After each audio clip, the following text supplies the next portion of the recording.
Hello guys, welcome to 5 August current affair. और आज हम देख रहे हैं the Hindu current affair. Welcome to UPSC current affair centre for your only destination of current affairs which is very important for prelims mains. तो पहला जो news important है वो है बांग्लादेश का इंटरनेशनल रिलेशन के लिए। ठीक है। और यहाँ पे 97 पर्सन जो है वो उनकी डेथ हो गई है, क्योंकि वो डिमांड कर रहे हैं कि वो जो प्राइम मिनिस्टर शेख हसीना का रेजिग्नेशन, ठीक है, डिमांड कर रहे हैं। उसकी वजह से जो पूरे कंट्री में जो है प्रोटेस्ट चल रहा है। नेशन वाइड कर्फ्यू जो है इम्पोज कर दिया गया है बांग्लादेश में। बांग्लादेश से रिलेटेड हम कुछ इन्फॉर्मेशन देख लेते हैं। ठीक है, कि बांग्लादेश का जीडीपी जो है वो है 2.2 ट्रिलियन अप्रोक्स इन परचेजिंग पावर पैरिटी। ठीक है। परचेजिंग पावर पैरिटी ये जो जो एक करेंसी का जो है एक एनालिसिस होता है। जैसे एग्जाम्पल नहीं, इसका एक्यूरेटली जो डेफिनेशन वो यही है कि एक जो बास्केट होता है प्रोडक्ट एंड सर्विसेज का, वो कितने करेंसी में परचेज किया जा सकता है एक कंट्री से दूसरे कंट्री में, उसको कंपेयर करते हैं। ठीक है। आ, एक इकॉनमी जो है उनकी ग्रू हुई है 5.82% पिछले साल 2023-24 में। ठीक है, ये इनका जो है ग्रोथ रेट है। और बांग्लादेश का जो मेन जो है वो है सर्विस सेक्टर। जो ग्रो कर रहा है बांग्लादेश का इकॉनमी, वो सर्विस सेक्टर की वजह से ही ग्रो कर रहा है। और बांग्लादेश की पॉपुलेशन जो है वो आप देख लो। टोटल पॉपुलेशन 2023 1 जनवरी तक का है 17,29,54,319। ठीक है।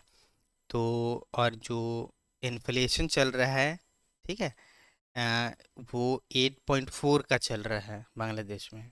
कंपैरेटिवली मतलब इन्फ्लेशन है, महंगाई है वहाँ पे भी। ठीक है। अगला न्यूज़ हम ये देख रहे हैं।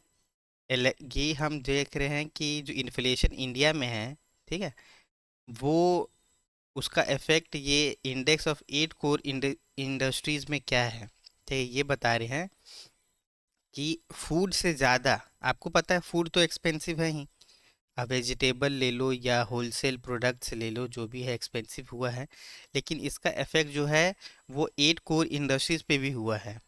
ठीक है। उस ये होता क्या, एक साइकिल क्रिएट करता है ये। ठीक है। आप 8 कोर इंडस्ट्री में देखो क्या क्या आता है, और ये सारा अगर इंक्रीज होगा तो उसका इफेक्ट हर एक चीज़ पे होगा इन्फ्लेशन का। एग्जाम्पल देखो कोल का। कोल अगर इंक्रीज कर रहा है, इन्फ्लेशन है, तो आपको पता है इलेक्ट्रिसिटी बिल जो है ज़्यादा आएगा। ठीक है। क्रूड ऑयल का आपको पता ही है, पेट्रोल डीजल आप जो ऑटोमोबाइल्स में यूज़ करते हैं, गाड़ी में यूज़ करते हैं, तो उससे जो वेजिटेबल ट्रांसपोर्टेशन होता है, ठीक है, क्रॉप्स ट्रांसपोर्टेशन होता है, प्रोडक्ट्स ट्रांसफ़र वो होता है, ट्रांसपोर्टेशन है ना। तो ये सारा पे इफ़ेक्ट आता है। और फर्टिलाइज़र अगर इन्फ्लेशन आता फर्टिलाइज़र में, ठीक है। और फर्टिलाइज़र कैसे प्रोड्यूस होता है, आपको पता है क्रूड ऑयल से ही प्रोड्यूस होता है फर्टिलाइज़र भी। ठीक है। और ये जो है फर्टिलाइज़र अगर अगर इंक्रीज़ होगा तो आपको क्रॉप्स तो इंक्रीज़ होगा ही। सीमेंट का देखो तो सीमेंट जो है, और सीमेंट का तो हाउसिंग डेवलपमेंट एक्सपेंसिव हो ही जाता है। तो ये जो है कोर इंडस्ट्रीज है 8। Coal, crude oil, natural gas, refinery products, fertilisers, steel, cement and electricity. ठीक है। ये चारों, ये जो 8 कोर इंडस्ट्रीज हैं, ठीक है, ये 40% वेटेज इनका है। 40.27% वेटेज इनका किसमें है, इंडेक्स ऑफ इंडस्ट्रियल प्रोडक्शन में। ठीक है। और ये जो कोर इंडस्ट्रीज का जो इन्फ्लेशन का टारगेट है, या जो भी प्रोडक्शन हो रहा है, वो कौन फोरकास्ट करता है, वो मॉनिटर करते हैं। फोरकास्ट ये तो दोनों करते हैं, monitor government and reserve bank of India. और इसका जो डाटा रिलीज किया जाता है हर मंथ, वो रिलीज करता है office of economic adviser, ministry of commerce and industry. ठीक है। ये अगला जो करंट वेट्स देखो आप, सबसे ज़्यादा वेट किसका है कोर इंडस्ट्रीज में, ठीक है, और सबसे कम वेट किसका है कोर इंडस्ट्रीज में, देखो रिफाइनरी प्रोडक्ट्स, ये देखो 28.04% इसका वेटेज है। ठीक है, सबसे ज़्यादा इम्पोर्टेंट है रिफाइनरी प्रोडक्ट्स। ठीक है, और जो सबसे कम जिसका वेटेज है वो है फर्टिलाइजर्स का। तो आप ऐसे याद रख सकते हो, ठीक है ना, किसका वेटेज ज़्यादा है, ऐसा भी क्वेश्चन आ सकता है। ठीक है, अगला जो एडिटोरियल है ये देखो, साइकोलॉजी ऑफ एक्स्ट्रा वेंजेंस। ठीक है, तो ये जो अंबानी सर ने अपना इतना जो मैरिज में इन्वेस्ट किया है अपने बेटे के, है ना, तो जो इकोनॉमिस्ट हैं वर्ल्ड के, ठीक है, कौन कौन, कुमार भारती, लूकस चंचल एंड थॉमस पिकेटी के बारे में तो आपने पढ़ा ही होगा, एंड अनमोल सोमांची, तो इन्होंने एक जो है पब्लिश किया स्टडी, उनका इसका नाम है, ठीक है, income and wealth inequality in India. ठीक है, 1922 to 2023, the rise of billionaire Raj. ठीक है, अब ये इन्फॉर्म ये कर रहा है कि 2022-23 तक जो टॉप के 1% हैं इनकम जो होल्ड करते हैं कंट्री के, भारत के 1% पर्सन, वो कंट्री का, उनके पास वेल्थ का शेयर जो है वो लगभग लगभग 40% वो होल्ड करते हैं। ठीक है, और 99% लोग जो है भारत में, 99 कितने हो गए लगभग, अगर हम मान लें कि 130 करोड़ पॉपुलेशन है इंडिया की, ठीक है, तो लगभग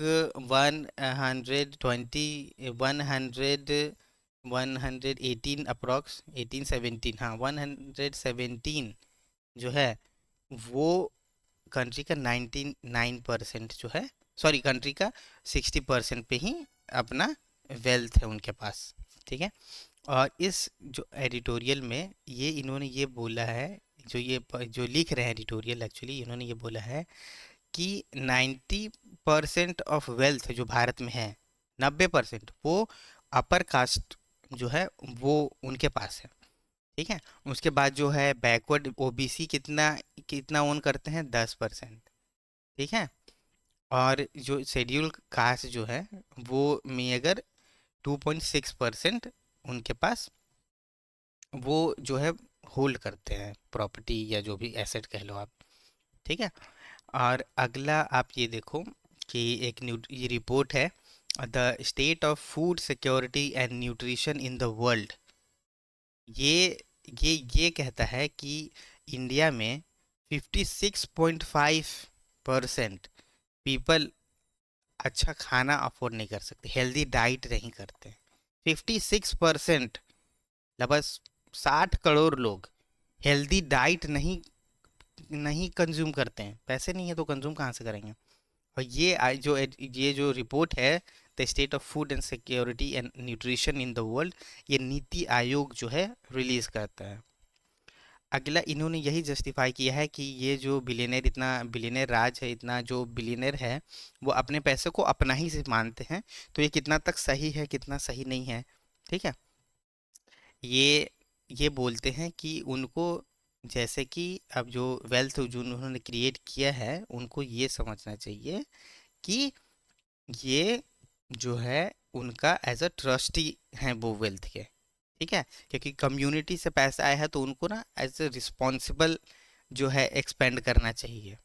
ठीक है, ये जॉन रॉल्स का इन्होंने नेगेटिव आर्ग्यूमेंट ये कोट किया है कि no individual can stake a sole claim to success because success depends on fortunate circumstances in early life for which one cannot claim credit।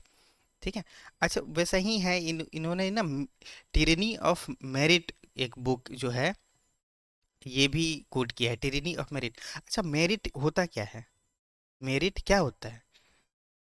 हाँ, किसी का मार्क्स आ जाता है 90% तो वो मेरिट है? आजकल जो रिजर्वेशन जो है, ठीक है, वो सब बोलते हैं कि मेरिट भी होना चाहिए, तो मेरिट है क्या? आपको पता होना चाहिए फ्रेंड्स कि मेरिट एक्चुअली फैमिली का कैपेसिटी होता है। फैमिली का कैपेसिटी को ही मेरिट कहते हैं। ये कोई ऐसा नहीं कि वो बहुत ज़्यादा इंटेलिजेंट है ना, वो है तो वो उसका मेरिट है। जी नहीं, उसका, मान लीजिए आप, एक फैमिली है, ठीक है ना, वो गांव में रहती है, उनके पास कोई भी लैंड होल्डिंग नहीं है, सोर्स ऑफ इनकम नहीं है, तो ऑब्वियसली उसके बच्चे एक लेवल से ऊपर नहीं जा पाएंगे। अब वही फैमिली अगर शहर में रहती है, तो उनके बच्चे जो जाएंगे लेवल से, वो गांव के लेवल से तो जाएंगे, है ना। तो फिर आप बोलोगे कि मेरिट पे करना चाहिए, तो मेरिट कुछ भी नहीं होता है। मेरिट सिर्फ फैमिली का कैपेसिटी होता है, और हमारे जो कंट्री है उसमें कास्ट का कैपेसिटी, सोशल कैपिटल कहते हैं उसको, है ना, वेल्थ, फैसिलिटीज, ये सारा चीज़ बहुत मैटर करता है। तो ये आर्टिकल उसी के बारे में, ठीक है। एक और बुक इन्होंने कोट किया सोशोलॉजिस्ट माइकल लेमोंट का, the dignity of working man. इन्होंने ये बताया है कि जो यूएसए अमेरिका में जो working class white and blue label workers हैं, वो जिनके पास पैसे होते हैं उनसे थोड़ा सा एनवी रखते हैं, वो थोड़ा सा उनको लगता है कि हमारे साथ गलत हुआ है, कहीं ना कहीं ऐसा लगता है। और ना जिनके पास पैसे होते, ऑब्वियसली बात है, जिनके पास पैसे होते हैं ना, तो वो उनसे थोड़ा जो कम मन करते हैं उनको थोड़ा जलन होती है, ठीक है। ये इन्होंने अपने बुक में कहा है, मैं अपने से कुछ भी नहीं कह रहा हूँ, द मैं खुद से कुछ भी नहीं कह रहा हूँ, the dignity of working man, ठीक है। वैसे ही इन्होंने कंक्लूड किया है राइट्स ऑफ द अनप्रिविलेज्ड, और वो ये कह रहे हैं कि कुरान में जो है वो एज अ ट्रस्टीशिप बोला गया है कि कोई भी वेल्थ जिसके के पास है, तो उसको ऐसा देखना चाहिए कि वो एक ट्रस्टी है वेल्थ का, ठीक है। और अगला जो है स्टॉक्ड बाय, अगला एडिटोरियल है स्टॉक्ड बाय पोलियो, ठीक है। तो जो न्यूज़ ये आया है कि गाजा में जो सीवर्स में पोलियो का जो वायरस जो है मिला है, ठीक है, पोलियो का। ये आर्टिकल यही बता रही है कि जो है उस न्यूज़ से रिलेटेड कि पोलियो का क्या स्टेटस है, कैसे करना चाहिए, ठीक है। आपको पता है इंडिया में पोलियो जो है इरेडिकेट हो गया है, ठीक है। पोलियो इंडिया में केसेस नहीं आता, लेकिन हाल के दिनों में 2-3 न्यूज़ आया था पोलियो का, ठीक है। और ये बता रहे हैं कि जो वॉर अगर होता है तो क्लाइमेट को बहुत नुकसान होता है, जैसे कार्बन सिक्वेस्ट्रेशन, कार्बन फुटप्रिंट्स, ठीक है।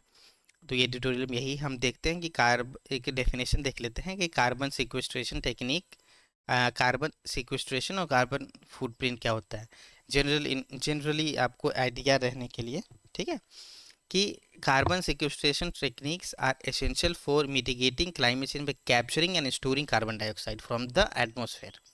तो ये होता है कार्बन सिक्वेस्ट्रेशन, ठीक है। कार्बन को स्टोर करने के लिए ही पेड़ लगाया जाता है, ठीक है, ताकि जो जो पौधे हैं वो कार्बन डाइऑक्साइड कंज्यूम करें और फिर ऑक्सीजन रिलीज करें, ठीक है। बहुत सारा टेक्निक है कार्बन सिक्वेस्ट्रेशन का जिसमें प्रीलिम्स में क्वेश्चन आता है, ठीक है। वो हम आगे देखेंगे, ठीक है। मैं इस पे वीडियो बनाऊंगा, बहुत सारे जो एप्लीकेशन और टेक्निक्स कैसे होते हैं। और अगला डेफिनेशन है कार्बन फुटप्रिंट्स। तो carbon footprints is total green house gas emission, primarily carbon dioxide, ठीक है। ग्रीन हाउस गैस इमिशन, आप जैसे कि बाइक चलाते हो तो उसमें से नाइट्रोजन, सल्फर, ये सारा जो पोल्यूटेंट निकल रहा है, तो वो एक फुटप्रिंट है, ठीक है। कार्बन प्राइमरली कार्बन डाइऑक्साइड को ही ये कार्बन फुटप्रिंट जो है देखता है, ठीक है। पेट्रोल जलाते हो तो कार्बन डाइऑक्साइड ही रिलीज होता है, associated with an individual, organisation और प्रोडक्ट और एक्टिविटी, ठीक है। आपको पता है यूरोपियन यूनियन में एक अलग जो है कानून लाया गया है, ठीक है, बॉर्डर कार्बन बॉर्डर मैकेनिज्म करके, ठीक है। तो ये कोई प्रोडक्ट है, मान लीजिए कि एक बिस्किट का पैकेट है, ठीक है, तो वो बिस्किट बनने में कितना कार्बन डाइऑक्साइड लगा है। मान लो कि वो अगर जो इलेक्ट्रिक बेकिंग, जो माइक्रोवेव में बना हो या ओवन में बना हो, तो वो इलेक्ट्रिसिटी कितना कंज्यूम किया वो, ठीक है। तो इलेक्ट्रिसिटी कंज्यूम किया होगा, तो इलेक्ट्रिसिटी बनाने में भी कुछ कार्बन डाइऑक्साइड रिलीज हुआ होगा, है ना। तो वो टैक्स करती है, ठीक है। it quantifies the impact of human activities on the environment in terms of the amount of greenhouse gas emitted expressed in carbon dioxide equivalents, ठीक है। ये था डेफिनेशन कार्बन फुटप्रिंट्स का। अगला न्यूज़ आप ये देखो, हिमाचल क्लाउड बस्ट, ठीक है। डेथ तो अनफॉर्चुनेट है, लेकिन हम क्लाउड बर्स्ट के बारे में जानेंगे, ठीक है। तो क्लाउड बर्स्ट एक्चुअली होता क्या है, ठीक है। तो rapid condensation of moisture in the atmosphere, ये होता क्या है कि जो बादल होते हैं, ठीक है, बादल वार्म रहेगा, ठीक है, वार्म रहेगा और वो मॉइस्चर कैरी कर रहा है, ठीक है। और जैसे ही वो जो है किसी माउंटेन से वो टकराएगा, ठीक है, तो वो जो ऊपर जाने लगेगा, ठीक है, मान लीजिए ऊपर जाने लगा, ऊपर जाते जाते ठंडा हो गया, वो ठंडा होने लगा, तो ठंडा होते एकदम तुरंत, मतलब मिनट्स में ही पूरा का पूरा जो मॉइस्चर है, वो पानी है जो है ना, वो रिलीज कर देता है। तो आप देखें क्लाउड बर्स्ट होता हिली रीजन्स में है, ठीक है, हिमाचल में, उत्तराखंड में, है ना, ये सारी जगह पे होता है। और बहुत एक मतलब कुछ मिनट्स में ही कुछ घंटों का बारिश हो जाता है वहाँ पे, तो बाढ़ आ जाता है वहाँ पे, ठीक है। अगला जो हम देख रहे हैं वो है Ladakh should be govern by Ladakhis. तो ये एमपी हैं मोहम्मद हनीफा। तो ये जो है बहुत सारे डिमांड करते हैं, हम डिमांड देख लेते हैं, वही ज़्यादा इम्पोर्टेंट। पहला तो डिमांड है कि स्टेटहुड का, कि लद्दाख को अलग स्टेट देने के लिए। फिर अगला उनका डिमांड है कि 6 शेड्यूल में लद्दाख को रखा जाए, ठीक है।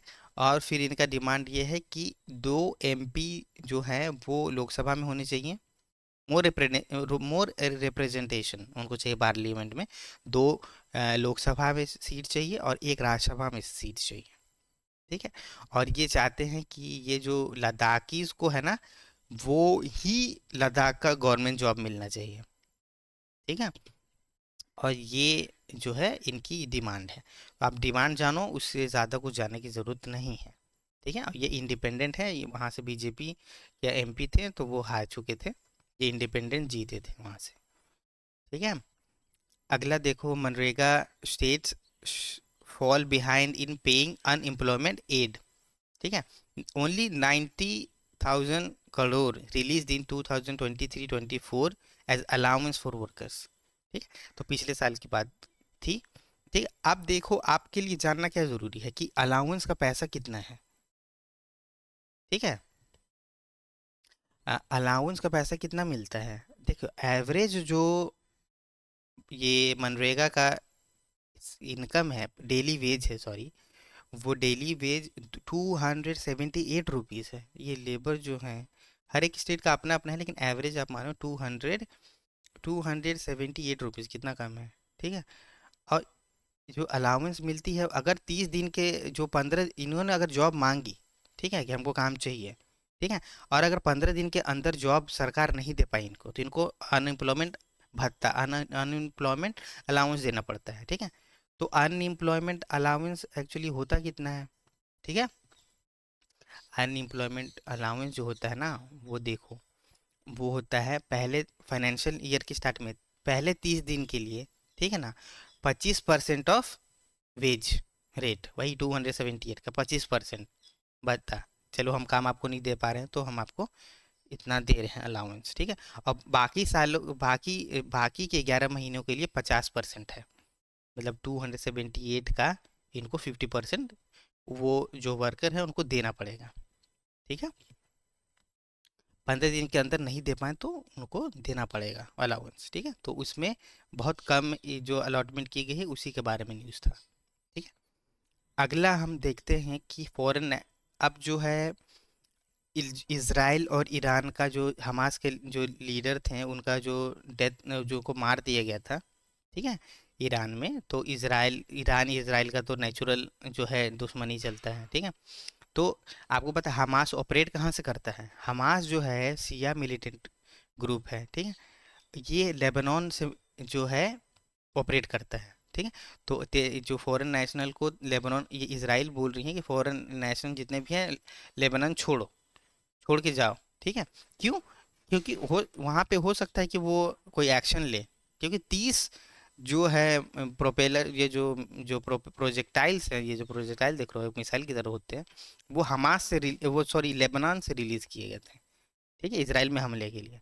अब हमला करेंगे तो फिर फॉरेन नेशनल जो है अगर मरेगा कोई, सॉरी जो डेथ होगा, तो वो फिर जो है दूसरे कंट्री से भी रिलेशन ख़राब होगा, इसीलिए ऐसा बोला जा रहा है। ठीक है। चलिए हम देखते हैं कि लेबनान कहाँ है। देखिए इसराइल के जस्ट नेबर है लेबनान, ठीक है, यहाँ है लेबनान, यहाँ है लेबनान, देखो यहाँ पे, ठीक है, और ये इसराइल है। ये तीन जो कंट्री हैं, सीरिया, लेबनान और जॉर्डन, ठीक है, ये इसराइल से नफरत ही करती हैं, ठीक है। ये तीनों जो है शिया, ये लेबनान भी और ये सीरिया तो शिया मेजॉरिटी नेशन ही है, ठीक है। शिया सुन्नी दो सेक्ट हैं, आपको पता ही है, ठीक है। वर्ल्ड अफेयर में न्यूज़ क्या है ठीक है। अब ये पहला न्यूज़ तो ये है कि नाइजीरिया प्रेसिडेंट जो है call for an end, protest हो रहा है जिसमें 13 जानें चली गई हैं। और प्रोटेस्ट क्यों हो रहा है? बहुत महंगाई की वजह से और गवर्नमेंट के पॉलिसीज़ की वजह से, टैक्स ज़्यादा ले रहे होंगे और जो है आप अगर नहीं दोगे सर्विस लोगों को, अच्छा महंगाई रहेगा तो प्रोटेस्ट होगा। तो नाइजीरिया में ये है। जॉर्डन, यही जो लेबनान का इशू था, तो ये जॉर्डन जो है ईरान के पास चले गए मिनिस्टर कि अगर आप जो है कुछ करोगे इसराइल के साथ तो हम हमारे तक बात ना आने देना, हमारे कुछ जो टेरिटरी और ये इंटीग्रिटी, ठीक है, सिक्योरिटी का ख्याल रखने के लिए ये मिलने गए हैं, ठीक है। थर्ड, ये देखो Philippines and Germany agree to broaden defence agreement. अब आप ये देखो, ये जर्मनी है, ये जर्मनी का डिफेंस अग्रीमेंट कर रहा है फिलीपींस के साथ। और फिलीपींस कहाँ है? फिलीपींस इंडो पैसिफिक में है। तो इंडिया को करना चाहिए, पर इंडिया क्यों नहीं कर रही है? आप इसका कमेंट करके बताओ कि इंडिया क्यों नहीं डिफेंस अग्रीमेंट कर रही है फिलीपींस के साथ, ठीक है। मैं ये आप पे कमेंट का इंतज़ार करता हूँ, ठीक है। और ये अगला देखिए news, strike by Houthis hits container ship in first attack in 2 weeks, ठीक है। तो हाउती रेबल्स जो है ना, इन्होंने कंटेनर्स तो लूटने का, पायरेसी का तो वहाँ पे है ही बहुत सारे इश्यूज, ठीक है। हाउतीज आप जानो कि कौन है, बस इतना ही ज़रूरी है। यमन का ज्योग्राफी जानो, बस इतना ही ज़रूरी है। अब ये डोनेस्टिक टाउन, यहाँ पे यूक्रेन ने ऑर्डर किया है कि आप बच्चे और सीनियर सिटीजन वहाँ से हटा लो, क्योंकि रशिया ने वहाँ पे कब्जा कर लिया है, ठीक है। F-16 जो है वो यूएसए का जेट है, वो यूक्रेन को मिला है। जेलेंस्की जो है वो चाहते हैं कि और भी, वो जो प्रेसिडेंट जेलेंस्की हैं वहाँ के, तो वो चाहते हैं यूक्रेन के, वो चाहते हैं कि और भी F-16 उनको दिया जाए जो रशियन आर्मी को पीछे करने के लिए। तो ये देखो, ये डोनेस्टिक कहाँ पे है? यहाँ पे है। ये रशिया देखो, इतना इन्होंने कब्जा कर लिया और अभी तक वॉर फ्रंट खुला यहाँ पे चल ही रहा है। बहुत बड़ा है यूक्रेन, बहुत देखा जाए तो बहुत बड़ा है। यहाँ पोलैंड है, मोल्डोवा है, ठीक है, रशिया है, ठीक है। और ये ओलंपिक का आपने देख ही रहे हैं, ठीक है। ओलंपिक के बारे में चलिए हम देख लेते हैं कुछ, ठीक है। तो ओलंपिक जो है 2026, सॉरी जुलाई 26 से अगस्त 11 2024 तक चलेगा, ठीक है। और ये 100 ईयर्स होने वाले हैं ओलंपिक्स के, 100 साल। 1924 में स्टार्ट किया था और अभी 2024 है, ठीक है। कितने गेम्स है, इवेंट कितने हैं? 329 अक्रॉस 32 स्पोर्ट्स, 32 स्पोर्ट्स हैं, ये याद रखिएगा, 32 स्पोर्ट्स हैं, ठीक है। और इस बार एडिशनली क्या किया है, ब्रेक डांसिंग भी इंक्लूड किया है ये स्पोर्ट्स में, ठीक है। और पहली बार जो है जेंडर इक्वालिटी है, ठीक है। मतलब नंबर ऑफ मेल और फीमेल एथलीट्स पार्टिसिपेट जो कर रहे हैं ओलंपिक में वो बिल्कुल सेम है, ठीक, जेंडर इक्वालिटी के लिए। और ये आपको पता है जो साइन रिवर पे ओपनिंग सेरेमनी की गई है, 774 किलोमीटर का जो है ये रिवर है, ये पेरिस से पास होती है और, ठीक है, इंग्लिश चैनल में जाके जो है जिसका डिस्चार्ज होता है, ठीक है। ये टोटल आप देखो फंड कितने, कॉस्ट कितना आ रहा है, 9 बिलियन यूरोस, ठीक है। और बस ये यही याद रखो कि सेंचुरी मना रही है 1924 से 2024 हिस्टोरिकली, ठीक है। एम क्या करती हैं Olympics? Celebration of sports culture and inclusivity with a focus on sustainability and innovation, ठीक है। ये आप इसका टैगलाइन याद रखो, ठीक है। तो आज के लिए करंट अफेयर बस इतना ही इंपॉर्टेंट था। Please like the video and share and subscribe to the channel, और हम मिलते हैं कल। Thank you.